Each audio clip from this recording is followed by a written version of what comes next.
नमस्कार, यो एभिन्यूज खबरको संकेत हो। तपाई अहिले एभिन्यूज@7 मा हुनुहुन्छ। म प्रभा थापा। म सुभाष नेपाल। प्रारम्भमा मूल खबर। उपत्यकामा 326 सहित थप 979 जनामा कोरोना संक्रमण। संक्रमितको संख्या 47,000 नाग्यो। 300 जनाको मृत्यु।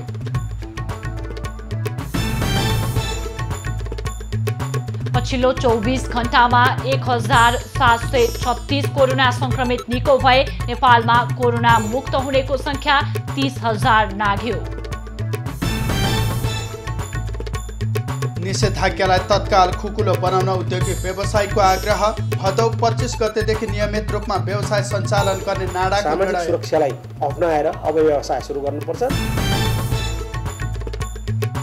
मल अभाव प्रकरणमा नेकपाका अध्यक्ष दाहालमाथि नैतिक सङ्कट। घरबेटी कारबाहीमा परेपछि पर्यो दबाव।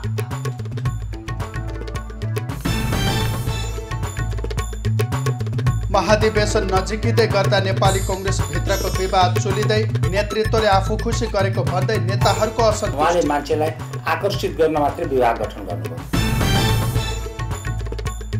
ब्रेक्जिट वार्ताबाट अलग हुने बेलायती प्रधानमन्त्री जोन्सनको चेतावनी।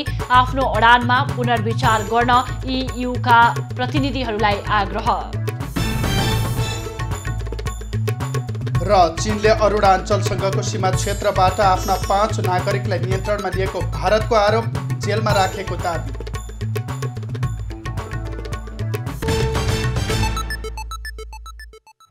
प्रवाह। देशैभर कोरोना संक्रमितको संख्या बढिरहेको अवस्था छ र पछिल्लो 24 घण्टाको तथ्याङ्क हेर्ने हो भने उपत्यकामा 326 सहित 24 घण्टामा 979 जनामा कोरोना संक्रमण पुष्टि भएको छ र यो सँगै नेपालमा कोरोना संक्रमितको संख्या 47,000 नाघेको छ।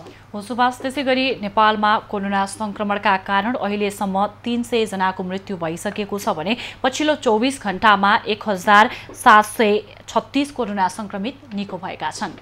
अब खबरको सिलसिला प्रारम्भ गरौँ कोरोना संक्रमण सम्बन्धी प्रसङ्गबाट।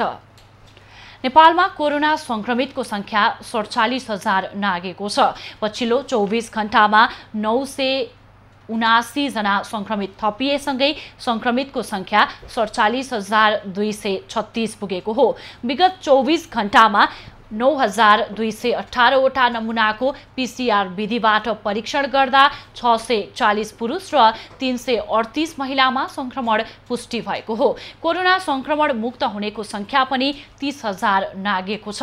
काठमाडौँमा 293, ललितपुरमा 20 र भक्तपुरमा 13 जना संक्रमित थपिएका छन्। त्यस्तै झापामा 16, मोरङमा 39, सुनसरीमा 65 जना संक्रमित थपिएका छन्।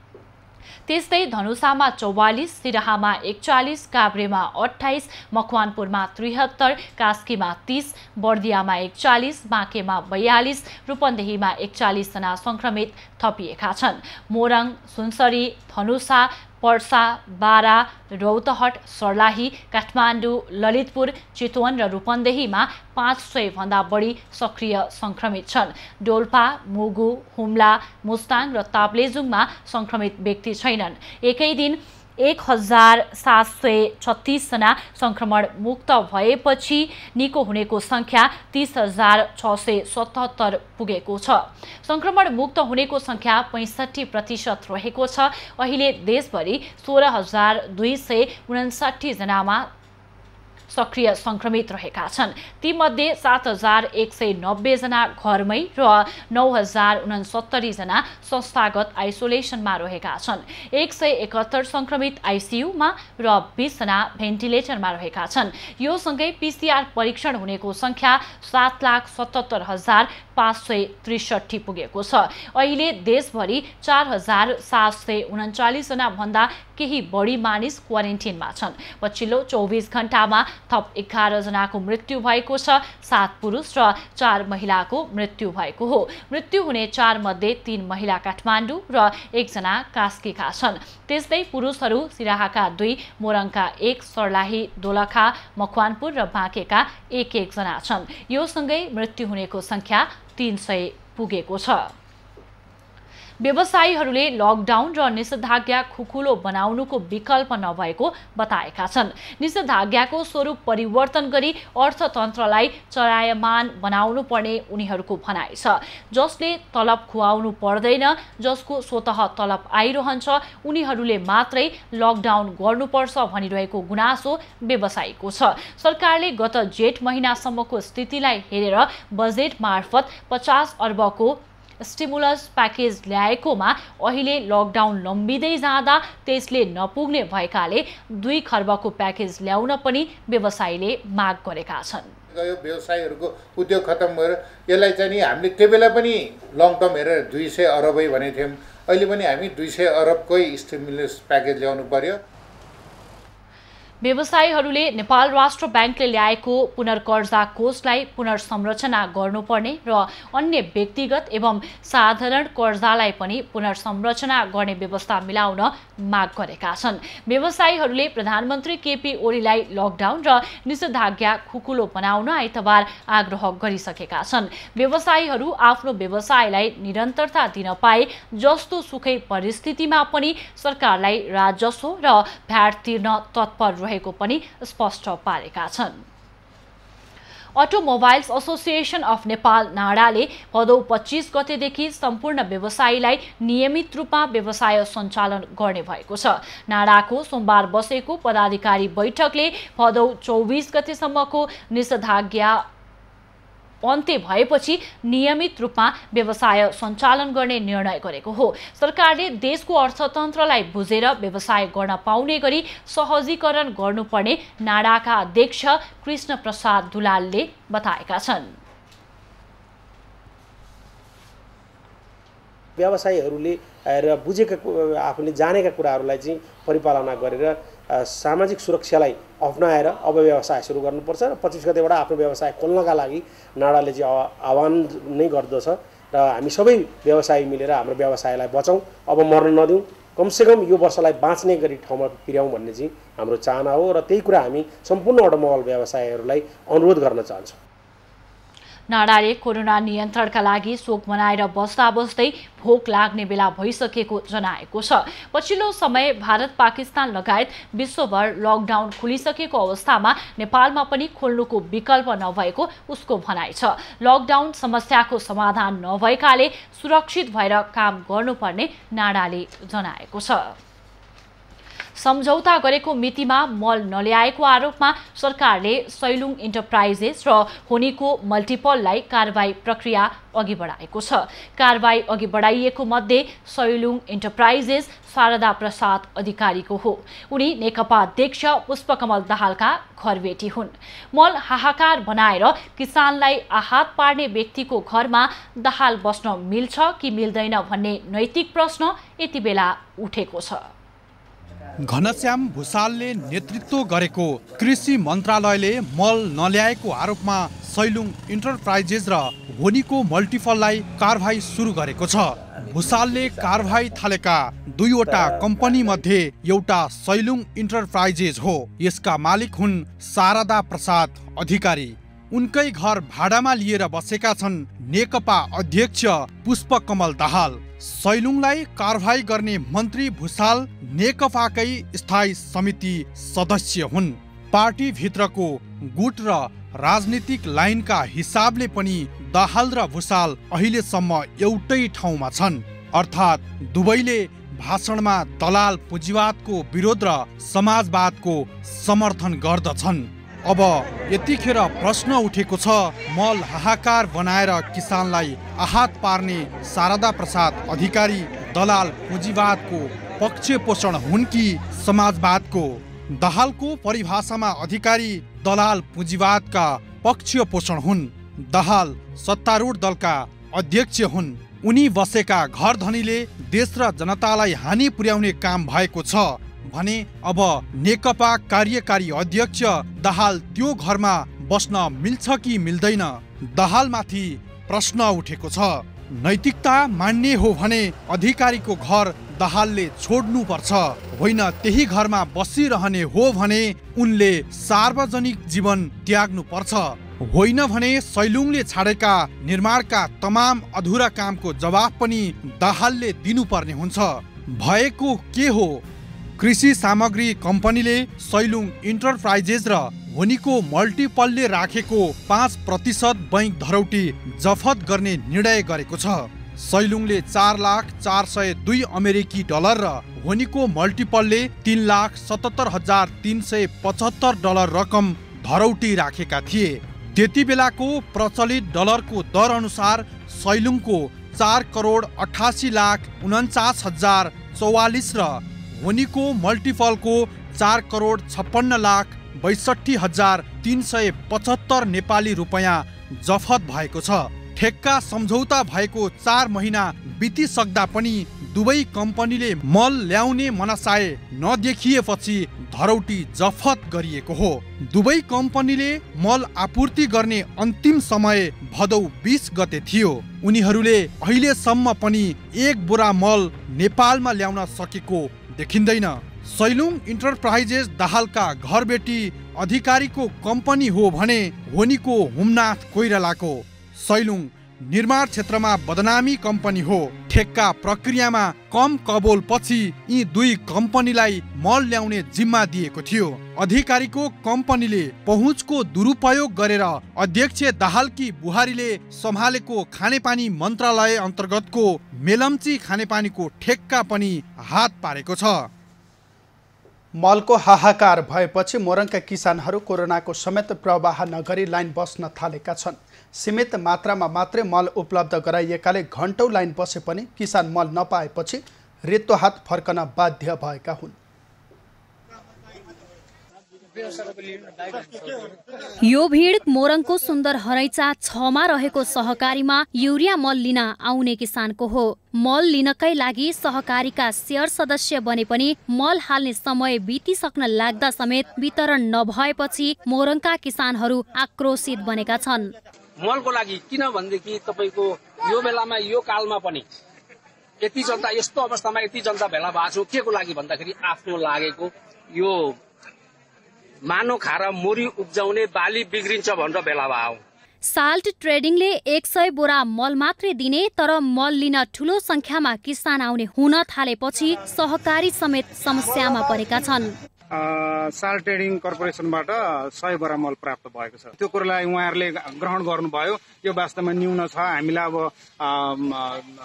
वितरण गर्दाखेरि पनि भनेको परिमाणमा चाहिँ त्यो पाइँदैन भन्ने उहाँहरूले नै महसुस गर्नुभयो। यता किसानहरूले भने सहकारीले शेयर सदस्य बनेपछि मल पाउने भने पनि नदिएको भन्दै आक्रोशित बनेका छन्। बिहान 4 बजेदेखि लाइन लागे पनि सहकारीले मल वितरण नगरेको उनीहरूको आरोप छ। यो चाहिँ अस्ति असारमा खेत रोप्ने सिजनमा चाहिँ आउँदाखेरि शेयर सदस्य बन्नुपर्छ, नभए मल पाइँदैन भन्नुभयो। यहाँबाट ल पाइँदैन भने ठिक छ भने शेयर सदस्य बन्ने भएर मैले यहाँ भने रोप्ने सिजनमा दिनुभयो, लग्यो चलाइयो।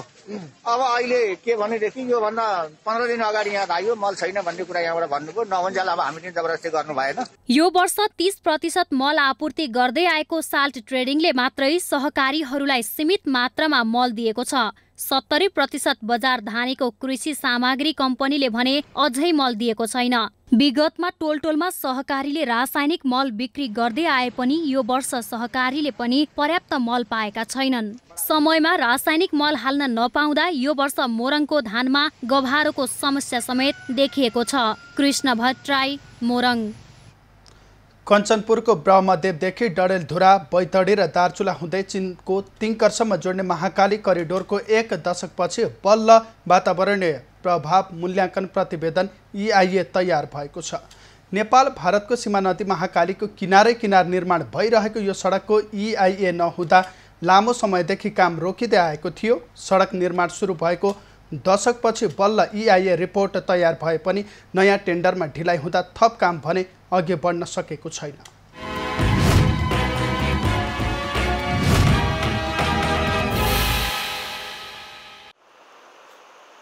भारतले नेपाली अतिक्रमित भूमि भएर चीनसम्म जोड्ने सडकसँगै नेपालतर्फ समानान्तर भएर बनिरहेको महाकाली करिडोरमा सुरुवातको 1 दशकपछि मात्रै वातावरणीय प्रभाव मूल्याङ्कन प्रतिवेदन तयार भएको छ।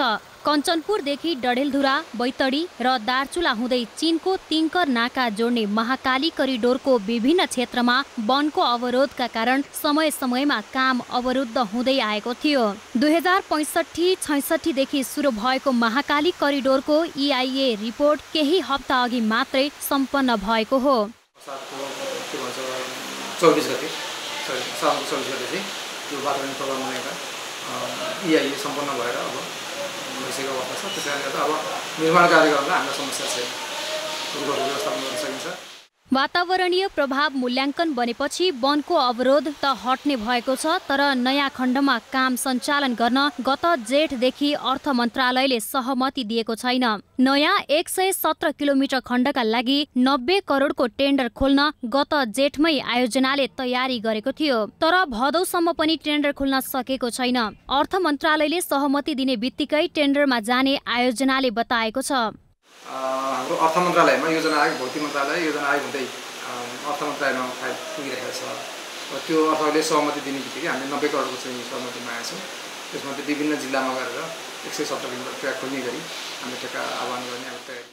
महाकाली करिडोर नेपालको पश्चिमी सीमा क्षेत्रका पहाडी बस्तीहरूलाई तराईसँग जोड्ने छोटो बाटो हो। साथै भारत र चीनको सीमासँग जोडिएको यो आयोजना सम्पन्न भएपछि कालापानी, लिपुलेक क्षेत्रमा सडकको पहुँच पुग्नेछ। तर सरकारको ढिला सुस्तीका कारण अपेक्षित प्रगति हासिल हुन सकेको छैन। त्यसैले यो सडक निर्माणका लागि संघीय सरकारले उच्च प्राथमिकतामा राख्नुपर्ने यहाँका जनप्रतिनिधिहरूको भनाइ छ। पहिला समानोसार पनि हो, छोटो बाटो पनि हो र यसको खास गरेर के हो भने त्यहाँसम्म चाइनासम्म जोड्ने र इन्डियाकोसँग पनि जोड्ने र यतातिर भित्र जान पनि एउटा राम्रो खालको लिङ्क रोड हुने। ब्रह्मदेवदेखि दार्चुला सदरमुकामसम्म 291 किलोमिटर मध्ये करिब 100 किलोमिटरमा ट्र्याक खुलिसकेको छ। लगत्तै 117 किलोमिटरमा थप टेन्डर भएपछि बचेको 74 किलोमिटर खण्डमा अर्को वर्ष ठेक्का खोल्ने आयोजनाको तयारी छ। दार्चुला सदरमुकामबाट उत्तरतर्फ सुनसेरासम्म थप 43 किलोमिटरमा यसअघि नै ट्र्याक खुलेको छ भने त्यो भन्दा माथिल्लो 87 किलोमिटर खण्डमा नेपाली सेनाले काम सुरु गरेको छ। लोकेश साउद, बैतडी।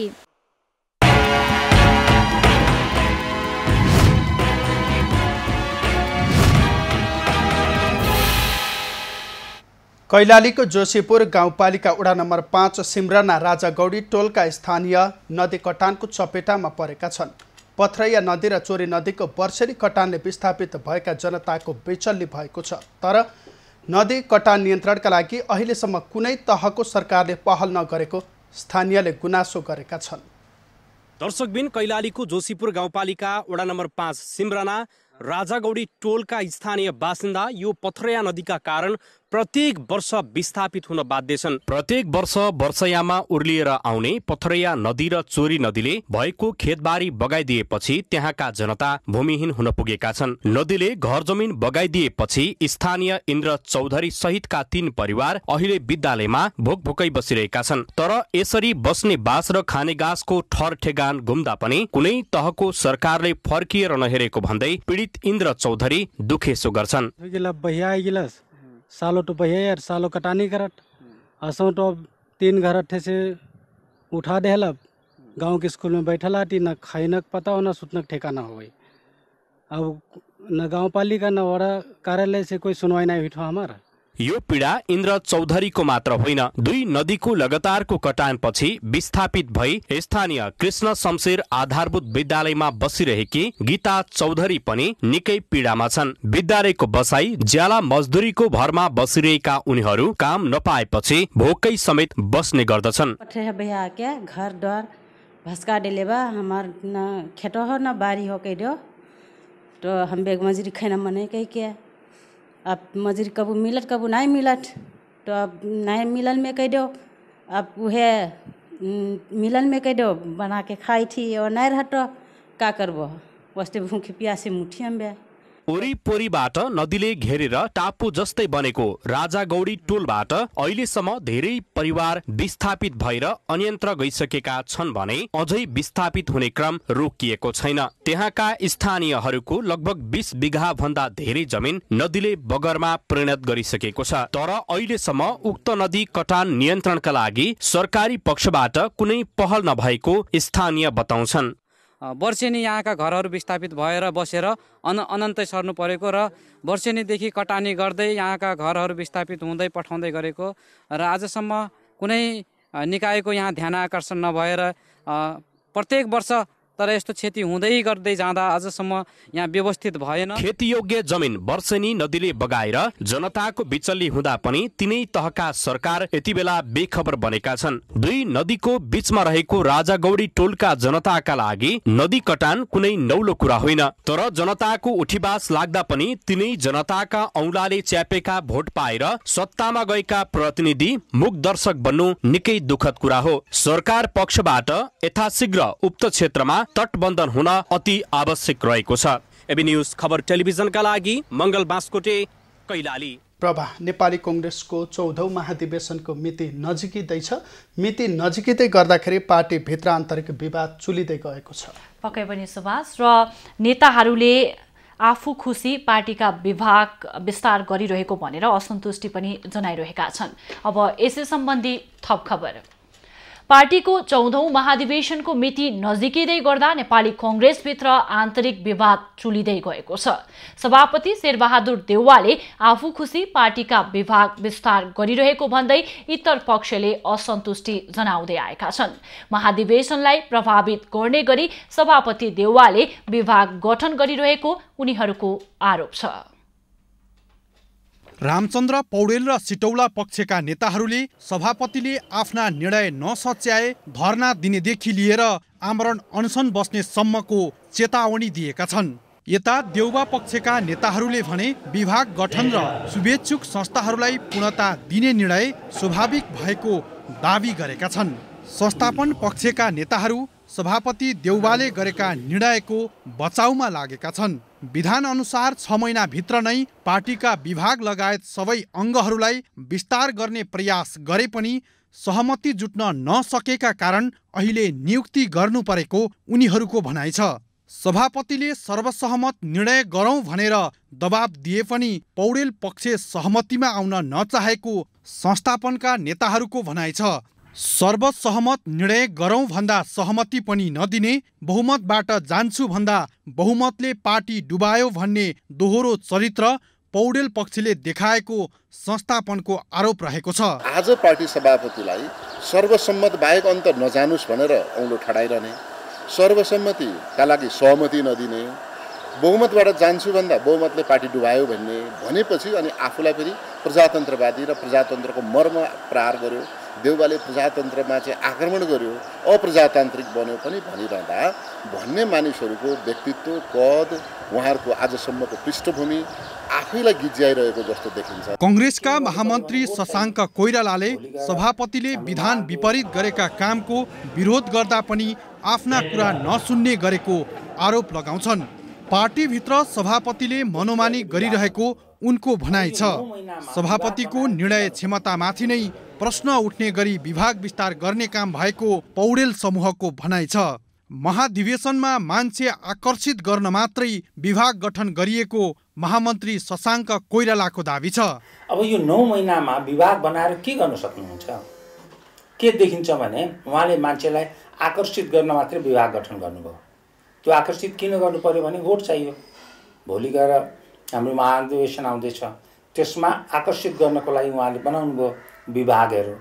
27 वटा विभाग भनेको छ, अहिले 47 वटा विभाग बनाउँदै हुनुहुन्छ। हुन त अहिलेसम्म बनाउनु भएको छैन। विधानमा नै 27 वटा मात्रै विभागहरू गठन हुनु पर्थ्यो। उहाँले मन परी गर्दै हुनुहुन्छ। सभापति देउबा विधान विपरीत अगाडि बढेको निष्कर्ष निकाल्दै पौडेल समूहले चरणबद्ध आन्दोलनको तयारी गरेको छ। विधान विपरीत भनिएका पछिल्ला निर्णयहरू फिर्ताका लागि सभापति देउबालाई दबाब दिन ध्यानाकर्षण पत्र बुझाउनदेखि आमरण अनसन बस्ने सम्मका दबावमूलक कार्यक्रम गर्ने तयारी पौडेल समूहको छ। कांग्रेसको विधान त 4 वर्षको कार्यकाल सकिएपछि तदर्श समितिमा रूपान्तरण भएपछि सभापति देउवाले संगठन विस्तार गरेका हुन्। लामो समयदेखि स्थगित सत्तारूढ नेकपाको स्थायी समिति बैठक आगामी शुक्रबारका लागि बोलाइएको छ। नेकपा अध्यक्ष एवं प्रधानमन्त्री केपी ओली, अर्का अध्यक्ष पुष्पकमल दाहाल र महासचिव विष्णु पौडेल बीच आज बिहान बालुवाटारमा भएको छलफलपछि स्थायी समिति बैठक बोलाउने मिति तय भएको हो। प्रधानमन्त्री केपी ओलीको राजीनामा माग भएपछि असार 10 गते सुरु भएको स्थायी समिति बैठक साउन 13 गते यता बस्न सकेको छैन। महासचिव विष्णु पौडेलको संयोजकत्वमा गठन भएको 6 सदस्यीय कार्यदलले विवादमा सहमति जुटाएपछि स्थायी समिति बैठक बस्ने वातावरण तयार भएको हो। कार्यदलको प्रतिवेदन यसअघि नै नेकपा सचिवालय बैठकले ग्रहण गरिसकेको छ। कार्यदलको प्रतिवेदनमा ओली सरकार सञ्चालनमा केन्द्रित हुने र दाहाल पार्टी सञ्चालनमा मूलतः केन्द्रित हुने उल्लेख छ। सरकारका काम थप प्रभावकारी बनाउन संघ तथा प्रदेशका मन्त्रीहरू हेरफेर गर्न पनि कार्यदलले सुझाव दिएको छ। एकता महाधिवेशन, पार्टी एकतालाई पूर्णता लगायतका विषय पनि प्रतिवेदनमा समेटिएको छ। राष्ट्रपति विद्यादेवी भण्डारीले टीका ढकाललाई विज्ञ सल्लाहकारमा नियुक्त गरेकी छन्। उनले 5 थरका ढकाललाई 2 वर्षका लागि सञ्चार विज्ञको रूपमा नियुक्त गरेकी हुन्। 5 थरका ढकालले त्रिवीबाट अंग्रेजी विषयमा स्नातकोत्तर गर्नुका साथै अमेरिकाबाट उच्च शिक्षा हासिल गरेका छन्। यसअघिका विज्ञ माधव पौडेलको कार्यकाल सकिएपछि ढकाललाई नियुक्त गरिएको हो। पौडेलको यसअघि म्याद थप गरिए पनि यो पटक भने कार्यालयले थप नगरेको हो। त्यसैगरी राष्ट्रपतिका सुरक्षा सल्लाहकार नेत्र थापाको पनि कार्यकाल सकिएको छ। उनको ठाउँमा भने कसैलाई नियुक्त गरिएको छैन। यसअघि सुशील प्याकुरेलले राजनीतिक सल्लाहकारबाट राजीनामा दिएका थिए। अहिले राष्ट्रपतिका विज्ञ सल्लाहकारमा लालबाबु यादव र लक्ष्मी कार्की मात्र कार्यरत छन्। तनहुको रिसिङ गाउँपालिका 1 देउरी खोलामा जीप दुर्घटना हुँदा 2 जनाको मृत्यु भएको छ। 7 जना घाइते भएका छन्। जीप चालक म्याग्दे गाउँपालिका 7 का 32 वर्षीय होम बहादुर श्रेष्ठ र ब्यास नगरपालिका 5 का 55 वर्षीय राजकुमार श्रेष्ठको मृत्यु भएको हो। ब्यासको चापाघाटबाट देवघाट गाउँपालिकाको खाल्डेतर्फ जाँदै गरेको G1 J 7128 नम्बरको जीप कच्ची सडकबाट करिब 70 फिट तल खोलामा खसेर दुर्घटना भएको हो। मृत्यु संस्कारमा सहभागी हुन खाल्डेतर्फ जाँदै गर्दा जीप दुर्घटना भएको हो। सरकारले निजी प्रयोगशालालाई पनि पीसीआर टेस्टको अनुमति दिएपछि कोरोना बीमा मापदण्डमा थप प्रष्ट हुनुपर्ने हो। तर बीमा समितिको अस्पष्ट नीतिका कारण बीमा दाबी गर्न आउने बीमितहरूलाई बीमा समितिले विभेदकारी नीति लिएको छ। बीमा समितिले निजी प्रयोगशालामा कोभिड-19 को परीक्षण गराउनेहरूलाई बीमा भुक्तानी नदिने निर्णय गरेको थियो। नक्कली रिपोर्ट ल्याएर बीमा भुक्तानी दाबी हुने गरेको भन्दै बीमा समितिले निजी अस्पतालमा परीक्षण गराउने कसैलाई पनि भुक्तानी नदिने निर्णय गरेको थियो। तर समितिले नक्कली रिपोर्ट ल्याउने 1 जना व्यक्ति पनि देखाउन सकेन भने 75 करोड रुपैयाँ भन्दा बढी रकम संकलन गरेपछि आफू खुसी नियम परिवर्तन गरेको भन्दै चौतर्फी विरोध भएपछि समितिले बोली फेरेको छ। हामीले संशोधनको प्रक्रिया त सुरु गर्छौं, त्यही संशोधन नहुन्जेलसम्मको लागि कोरोना बिमाले खरिद गरेका बिमितहरूलाई जतिले खरिद गर्नुभएको छ उहाँहरूलाई नेपाल सरकार स्वास्थ्य तथा जनसङ्ख्या मन्त्रालय अन्तर्गतका निकायहरूमा पीसीआर टेस्ट गर्न अनुरोध गर्ने। बीमा समितिले कोरोना पोजिटिभ देखिएका बिमितहरूलाई समेत विभेदकारी नीति लिँदा समस्या थप जटिल बनेको छ। बीमा गराउने अनि बीमा रकम दाबी गर्न आउँदा निजी प्रयोगशालामा कोरोना टेस्ट गराउनेहरूलाई नक्कली रिपोर्ट भनेर फर्काउँदा रकम दाबी गर्न झन्झटिलो बनेको छ। त्यसकारण कोरोना बीमा मापदण्ड बन्दा निजी प्रयोगशालालाई परीक्षण अनुमति नै नदिएकाले स्वास्थ्य मन्त्रालय अन्तर्गतका निकायहरूबाट पीसीआर गर्दा संक्रमण प्रमाणित भएमा दाबी योग्य हुने व्यवस्था रहेको बीमा समितिले बताउँदै आएको छ। बीमा समितिले गरेको निर्णयको चौतर्फी विरोध भएपछि बीमा समिति सो निर्णयबाट पछि हट्ने सङ्केत देखिएको छ। समितिका कार्यकारी निर्देशकको संयोजकत्वमा नेपाल सरकार अर्थ मन्त्रालय र नेपाल सरकार स्वास्थ्य तथा जनसङ्ख्या मन्त्रालयको प्रतिनिधि रहेको अनुदान व्यवस्थापन समितिले छानबिन गरी उक्त समितिको सुझावको आधारमा बिमा दाबी भुक्तानी सम्बन्धी निर्णय गर्ने। जति पनि चाहिँ नेपाल सरकारभन्दा बाहिरबाट आएको छन् भने तिनीहरूको छानबिन गरेर छिटोभन्दा छिटो पेमेन्ट दिने। सरकारले निजी प्रयोगशालालाई पनि PCR टेस्टको अनुमति दिएपछि कोरोना बिमा मापदण्डमा थप प्रश्न हुनुपर्ने हो। तर अझै पनि बिमा समितिको अस्पष्ट नीतिका कारण बिमा दाबी गर्न आउने बिमितहरूले समस्या झेल्नु परेको छ। प्रति व्यक्ति 600 रुपैयाँ शुल्क तिरेर बिमा गर्नेले कोरोना पोजिटिभ पुष्टि भएपछि 1 लाख रुपैयाँ र 300 रुपैयाँ तिरेर बिमा गर्नेले 50,000 रुपैयाँ दाबी भुक्तानी पाउँछन्। हालसम्म दाबी परेकाहरूमध्ये स्वास्थ्य मन्त्रालयका मातहतका निकायबाट गरिएको परीक्षण भएको 7 दिनभित्र भुक्तानी दिने निर्णय भएको छ भने चौतर्फी विरोधपछि निजी प्रयोगशालाका परीक्षणलाई मान्यता दिँदा पोजिटिभ रिपोर्ट नक्कली बनाएर ठगी हुन सक्ने आशंकालाई मध्यनजर गर्दै समितिले छानबिन समेत गर्ने भएको छ। कोरोनाका कारण दैनिक ज्यालादारी गर्ने मजदुर सबैभन्दा बढी मर्कामा परेका छन्। दिनभर काम गरेपछि मात्रै बेलुका चुलो बाल्नुपर्ने श्रमिकलाई पेट पाल्न समेत कठिनाइ भएको छ। यिनीहरूको सहारा केही सहयोगी हात र परोपकारी संस्था बनेका छन्। लामो समयको लकडाउन र निषेधाज्ञाले करिब 16 लाख ज्यालादारी मजदुरको चुलो बल्न छाडेको छ। यस्तो भयावह अवस्थामा यिनीहरूको सहारा बनेका छन् केही सहयोगी हात र परोपकारी संस्था। उनीहरूका कारण यतिका मजदुरको ज्यान जसोतसो अडिएको छ। मजदुरको वेदनाले छोएपछि काठमाडौँ बुढा नीलकण्ठ नगरपालिकाका केही युवाले सेरेन फुड सेन्टरको स्थापना गरी मजदुरलाई सहयोग गर्न सुरु गरेका छन्। हातेमालो कार्यक्रम सञ्चालन गरी खाद्य लगायतका सामग्री सङ्कलन गरी सेरेन फुड सेन्टर मार्फत वितरण गरेका छन्। बिहान खाइन्जेल के खाउँ भन्ने टार्न अवस्थामा गाह्रो भइरहेको मान्छेहरूलाई चाहिँ केही सानो भए राहत होस्, भोको पेट सुत्न नपरोस् भन्ने उद्देश्यले चाहिँ कार्यक्रम सञ्चालन गरेको हौँ। यसमा चाहिँ अब हुनेले दिने नहुने लाने कन्सेप्ट चाहिँ कसैले हुनु कसैसँग छ भने उहाँहरू ल्याएर हामीले दिनुहुन्छ भने कोहीसँग नभएको यस्तो अवस्थामा गाह्रो परेको अवस्थाको व्यक्तिहरू आएर चाहिँ यसबाट लाने एउटा कार्यक्रम हामी सञ्चालन गरिरहेका छौँ। सेरेन फुडले 4 दिनमा 500 परिवारलाई खाद्य लगायतका सामग्री सहयोग गरिसकेको छ। अहिलेसम्म बुढा नीलकण्ठ मन्दिर चोक, चपली महादेव कोलोनी, भङ्गालमा तेस्रो चरणको खाद्यान्न वितरण गरिसकेको बताउँदै युवाहरूले यो अभियान निषेधाज्ञा अवधिभर जारी रहने बताएका छन्। गरिब वर्गलाई कमसेकम खान पाऊँ भन्ने खालको एउटा चाहिँ वातावरण बनाउनलाई उहाँहरूले जुन सहयोग गर्नुभएको छ त्यसमा हामीले केही आफ्नो सहयोग भूमिका गरिदिएर के निम्न भएकालाई केही दिन बाँच्नको लागि सजिलो हुने गरी हामीले एउटा चाहिँ प्रोग्राम अगाडि बढाएका छौँ। के खाएर बेलुका के खाउँ भन्ने खालका व्यक्तिहरू हुनुहुन्छ, उहाँहरूले खाना नपाएर उहाँहरू चाहिँ एउटा भोकमरी जस्तो स्थितिमा पुगिसकेको बेलामा र लकडाउन लम्बिँदै गइरहेको अवस्थामा उहाँहरूलाई चाहिँ केही हदसम्म भए पनि राहत होस् भनेर चाहिँ हामीहरूले यस्तो खालको फुड सेन्टरको यो एउटा कन्सेप्टबाट चाहिँ हामीले उहाँहरूलाई चाहिँ केही हदसम्म भए पनि सेवा गर्नको लागि चाहिँ यो फुड सेन्टर आयोजना गरेका छौँ। केन्द्रीय तथ्याङ्क विभागले गरेको पछिल्लो नेपाल श्रम सर्वे प्रतिवेदन अनुसार नेपालमा दैनिक ज्यालादारी गरी खाने श्रमिकको संख्या 15,86,000 छ। चितवनमा स्थानीय प्रशासनले व्यवसायी र सर्वसाधारणलाई दोहोरो व्यवहार गरेको छ। प्रहरीले सडकमा सवारी साधन लिएर हिँडेका व्यक्तिलाई निषेधाज्ञा उल्लङ्घन गरेको भनी धमाधम जरिवाना गरिरहेको छ।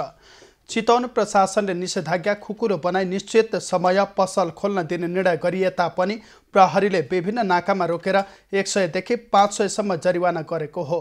भदौ 20 गतेदेखि बिहान 10 बजेदेखि 4 बजेसम्म खाद्यान्न, भाँडाकुँडा, फेन्सी, निर्माण सामग्री, इलेक्ट्रोनिक पसल खोल्न आदेश नै जारी गरेको छ। तोकिएका पसल खोल्न हिँडेका व्यवसायीलाई धमाधम पुर्जी काटेर रकम असुल्न थालेपछि व्यवसायी रुष्ट भएका छन्। लकडाउनले कोरोना संक्रमण नरोकिने भन्दै बजार खोल्न दबाब दिएपछि स्थानीय प्रशासनले निषेधाज्ञा खुकुलो बनाउन बाध्य भएको थियो। चितवन प्रहरीले निषेधाज्ञा पूर्ण रूपमा फेरिएको नभए स्वरूप मात्रै परिवर्तन भएकाले उल्लङ्घन गर्नेलाई कारबाही गरिएको जनाएको छ। रातो मछेन्द्रनाथको रथ यात्राको शुभ साइत भदौ 29 गतेका लागि जुरेको छ। सोमबार पाटन मङ्गल बजार स्थित 16 खुट्टे पार्टीमा ज्योतिषहरू बीच भएको छलफलपछि भदौ 29 गतेको साइतमा मूर्तिलाई अवतरण गराई बोङमती लैजाने निर्णय भएको हो। ज्योतिष कीर्तिकिरण जोशीले 29 गते बिहान 10:05 देखि 10:20 भित्रको शुभ साइतमा रथबाट मच्छेन्द्रनाथको मूर्तिलाई अवतरण गराई बोगमती लैजाने निर्णय भएको जानकारी दिए। यस वर्ष नरिवल खसाल्ने र भोटो देखाउने कार्यक्रम आयोजना नगरिकन मूर्तिलाई बोगमती पुर्याएको 4 दिनमा विशेष पूजाआजा गरी जात्रा समाप्त गरिने बताए। मच्छेन्द्रनाथको चाहिँ नि रथ यात्रा चाहिँ नि भने भाटाउको चाहिँ नि 29 गतेको दिन निर्णय भएको छ। सोही अनुसार अब चाहिँ नि मच्छेन्द्रनाथको चाहिँ नि बोगमतीतर्फको रथ यात्रा सवारी हुन्छ। वैशाख शुक्ल पक्षको शुभ साइतमा निकाल्नुपर्ने रथयात्रा यस वर्ष कोरोना महामारीका कारण रोकिएको थियो। लामो समय रथ तान्ने विषयमा केही निर्णय हुन नसकेपछि गत बिहिबार स्थानीय केही युवाहरूले प्रशासनको अनुमति बिना रथ तानेका थिए। त्यस लगत्तै स्थानीय युवाहरू र प्रहरी बीच झडप समेत भएको थियो। युवाहरूले रथ राखिएको ठाउँबाट तानेर केही पर पुर्याएका थिए। त्यसपछि स्थानीय ज्यापु समाजले शुक्रबार क्षमा पूजा गरी आइतबार रथ तानेर सोह्रखुट्टे पार्टीसम्म पुर्याएका छन्। गुठी संस्थानले इन्द्रजात्राको फूल प्रसाद आज राष्ट्रपति विद्यादेवी भण्डारीकोमा पठाएको छ। इन्द्र जात्राको लिङ्गो ढालेपछि राष्ट्राध्यक्षले कुमारीको दर्शन गर्ने परम्परा भए पनि यस वर्ष कोरोना भाइरसको संक्रमणबाट बच्न जारी निषेधाज्ञाका कारण क्षमा पूजा गरी फूल प्रसाद शीतनिवास पठाइएको हो। भाद्र शुक्ल चतुर्दशीदेखि सोमबारसम्म धार्मिक कृत्य गरिने सबै मठ मन्दिरमा क्षमा पूजा गरी विधि पूरा गरेर फूल प्रसाद राष्ट्रपति कार्यालयमा पठाइएको हो। प्रत्येक वर्ष भाद्र शुक्ल चतुर्दशीका दिनदेखि आश्विन कृष्ण चौथीका दिनसम्म रथयात्रा गरी इन्द्रजात्रा मनाइने प्रचलन छ। यो पटक भने कोरोना भाइरस संक्रमणका कारण रथयात्रा स्थगित गरिएको थियो। जात्राका अवसरमा बसन्तपुर दरबार क्षेत्रमा देखाइने लाखे 10 अवतार लगायत नाच पनि यस वर्ष हुन सकेन। इन्द्र जात्रामा हनुमान ढोका दरबार क्षेत्रमा गणेश, भैरव र कुमारीको पूजा गरी रथयात्रा गरिने प्रचलन थियो। इन्द्र जात्रा राजधानीको नेवार समुदायले महत्त्वका साथ मनाउने गरेका छन्। अब पालो नयाँ पुस्ताको।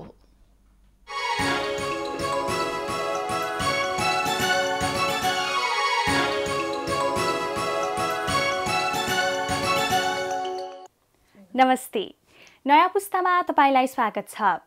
नोभल कोरोना भाइरसको डरका कारण यति बेला करिब 90 लाख विद्यार्थीको नियमित पढाइ बन्द छ।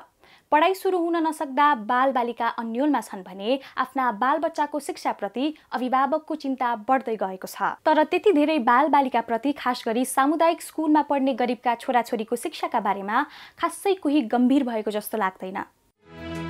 तरकारी बेच्दै अमर, बिचल्लीमा बच्चाहरू, अनाथ बालकसँग जन्मदिन। संघीय शिक्षा मन्त्री गिरिराज मणि पोखरेलले असार 1 गतेदेखि वैकल्पिक विधिबाट पढाइ सुरु भइसकेको बताउँदै आउनु भएको छ। वैकल्पिक विधिमा टेलिभिजन शिक्षा, online class, home schooling, radio शिक्षा सबै विधि अपनाउने बताउनु भएको छ। तर के त्यो प्रभावकारी छ त? यदि प्रभावकारी भएको भए अमर जस्ता बालक सडकमा तरकारी बेचिरहेका हुन्थेनन्। अब तरकारी बेचने में बढ़िया लगे, पढ़े में बढ़िया लगे। पढ़े में ताले बंदी ही तो कथी करी। बंदी में ताले तरकारी बेच ले छी ने। दिक्कत होय तो दुआरे जनता सब भूखे मरते, ऐसे अच्छा घरे पहुंचा छी। जनकपुर धाम उपमहानगरपालिका कबडहलका अमर कुमार पाण्डे कक्षा 6 मा पढ्नुहुन्थ्यो, तर अहिले तरकारी बेच्नुहुन्छ। 12 वर्षीय अमर अभिभावकीय मन्जुरीमा श्रम गर्न थाल्नुभएको हो। बुबाको आम्दानी घटिरहेको छ, त्यसैले घरमा बसेर समय त्यत्तिकै खेर फाल्नुभन्दा बुबालाई सहयोग गर्न खोज्दै हुनुहुन्छ अमर एउटा उदाहरण मात्रै हुनुहुन्छ। सरकारले सामुदायिक स्कुलका बालबालिकालाई वैकल्पिक शिक्षा दिने कुरा गर्दा गर्दै 6 महिना बितिसकेको छ। यो सरकारी स्कुलका विद्यार्थीहरू चाहिँ बढी चाहिँ मागमा परेको छन्, जसले चाहिँ केही चाहिँ त्यस्ता चाहिँ शैक्षिक कार्यक्रम नभएको हुनाले उनीहरू धेरै चाहिँ मागमा परेको छ। र यस परिस्थितिमा चाहिँ सरकारले यो चाहिँ जसरी पनि यो विद्यालयलाई कसरी चाहिँ व्यवस्थित गर्ने चाहिँ हामीले सबै निकायले छलफल गरी चाहिँ गर्नुपर्ने हुन्छ। अहिले धनुषामा करिब 4 लाख बालबालिका विद्यालय जाने उमेरका छन्, जसमध्ये करिब 20% मात्रै अनलाइन कक्षामा समेटिएका छन्। वैदेशिक रोजगारीबाट उत्पन्न भएको मानसिक तथा सामाजिक जटिलताका कारण बुबा आमाले आत्महत्या गरेपछि दाङका लमही नगरपालिकाका 2 बालकको बिचल्ली भएको छ। दाङको लमही नगरपालिका वडा नम्बर 3 बडा गाउँका 11 वर्षीय शक्तिराज नेपाली र 7 वर्षीय सन्देश नेपाली अहिले बिचल्लीमा पर्नु भएको छ। यी 2 भाइका आमा शान्ति नेपाली असार 16 गते र बुबा नवराज नेपाली असार 31 गते बित्नुभयो। लकडाउन हुनुभन्दा केही अघि अनिराज विदेशबाट फर्किनु भएको थियो, तर अनिराज विदेशबाट फर्किएको केही महिनामै शान्तिले आत्महत्या गर्नुभयो। श्रीमतीको काजक्रिया सकिए लगत्तै अनिराजको पनि शव झुन्डिएको अवस्थामा फेला पर्यो। अहिले शक्तिराज र वीरदेशले बितेका बुबा आमाको सम्झना आउँदा फोटो हेरेर चित्त बुझाउनुहुन्छ। अहिले 2 बालकलाई फुपू र पुसाजुले संरक्षण गरेर राख्नु भएको छ। अब के गर्ने सर, अब उसको हेर्ने मान्छे कोही पनि छैनन्। अब ठुलबाबा अब विदेशतिर हुनुहुन्छ, अब उसको ठुलो मम्मी पनि माइततिर जानुभएको, अब आफ्नो भन्ने कोही पनि छैन। अब हेर्नै पर्यो, अब 2 बच्चा नै। अब यी 2 बालकको बिचल्ली भएको थाहा पाएर स्थानीय रितेश खनालले उनीहरूसँग जन्मदिन मनाएर केही सहयोग गर्नुभएको छ। लकडाउनमा आमा बुबा गुमाएका दाङको लमही नगरपालिका वडा नम्बर 3 बडा गाउँका शक्तिराज नेपाली र 7 वर्षीय वीरदेश नेपालीका बारेमा थाहा पाएर स्थानीय रितेश खनालले आफ्नो जन्मदिनका अवसर पारेर उनीहरूलाई लत्ता कपडा सहित खाद्यान्न सहयोग गर्नुभएको छ। स्थानीय होटल मन्त्रका सञ्चालक ऋषि खनाल र ऋतु खनालका छोरा रितेश खनालले आफ्नो जन्मदिन अनाथ बालबालिकासँग मनाउनु भएको हो। घरमा अब यतिकै के गर्ने त बर्थडेको बेला भनेर छलफल गरेर थियौँ। ठ्याक्कै बाबा मम्मीले चाहिँ अब केक सेक नकाट्ने, अनि पछि यो बरु कुनै दिन दुखीहरूलाई सहयोग गर्ने भनेर अब यसो बाबा मम्मीले आइडिया दिनुभयो। शक्तिराज नेपाली र वीरदेशलाई तपाईको पनि सहयोग चाहिएको छ। सक्नुहुन्छ भने आफैले सहयोग गरौँ, नसके यो सूचना सहयोग गर्न सक्ने मानिससम्म पुर्याइदिनुहोला। आजलाई यति नै, बाई बाई।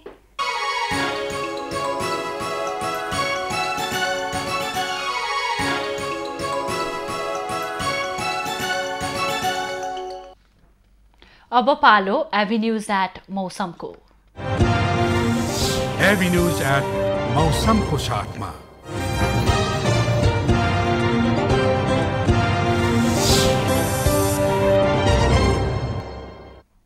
पछिल्लो 24 घण्टामा देशभरको मौसममा बदली भई केही स्थानमा वर्षा भयो। आज राति साथै प्रदेशका केही स्थानमा मेघगर्जन र चट्याङसहित हल्का वर्षा हुनुका साथै प्रदेश 1, प्रदेश 2, बागमती प्रदेश र गण्डकी प्रदेशका 1-2 स्थानमा भारी वर्षाको सम्भावना रहेको जल तथा मौसम पूर्वानुमान महाशाखाले जनाएको छ। काठमाडौँ उपत्यकाको आजको अधिकतम तापक्रम 31 डिग्री सेल्सियस र न्यूनतम तापक्रम 20 डिग्री सेल्सियस मापन गरियो। आज देशभरको मौसम कस्तो रह्यो त हेरौं देशका विभिन्न स्थानको मौसमी अवस्था।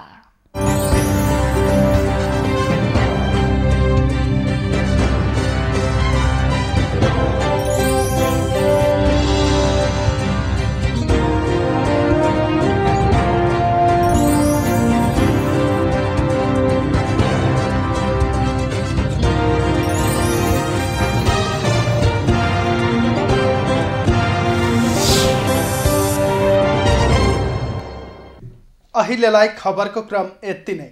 एभिन्यूज खबरका यी सहित अन्य विस्तृत खबरका लागि www.avenews.tv लगअन गर्न सक्नुहुनेछ। युट्युब, फेसबुक र ट्विटरमा पनि हामीलाई फलो गर्न सकिनेछ। खबर भित्रको खबरका लागि हेर्दै रहनुहोला एभिन्यूज खबर। नमस्कार।